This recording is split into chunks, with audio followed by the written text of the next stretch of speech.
বেটা কিছুক্ষণ পর তোমার ভাই এই ডিম থেকে বের হয়ে আসবে। ঠিক আছে বাবা, চলো আমরা ওর জন্য কাপড় নিয়ে আসি। হ্যাঁ চলো।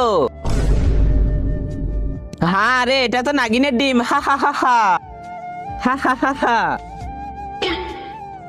এখন এই ডিমের বদলে আমি নাগিনের কাছ থেকে নাগমণি চাইবো। হা হা হা হা।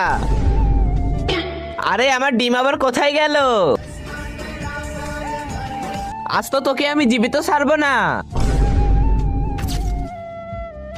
সাপুরে এই ডিম আমাকে দিয়ে দে, নয়তো তোকে আমি মেরে ফেলবো। এই ইচ্ছাধারী নাগ, তোর নাগমণি আমাকে দিয়ে দে, নয়তো তোর ছেলেকে মেরে দিব।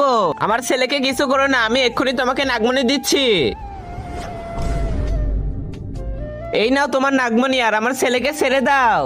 তার আগে তুমি যদি শয়তানকে ঘৃণা করে মাকে ভালোবেসে থাকো, তাহলে এই ভিডিওতে একটি লাইক করে চ্যানেলটি সাবস্ক্রাইব করে দাও। আর যারা শয়তানকে ভালোবাসো তাদেরকে লাইক সাবস্ক্রাইব করার দরকার নেই, আর কমেন্ট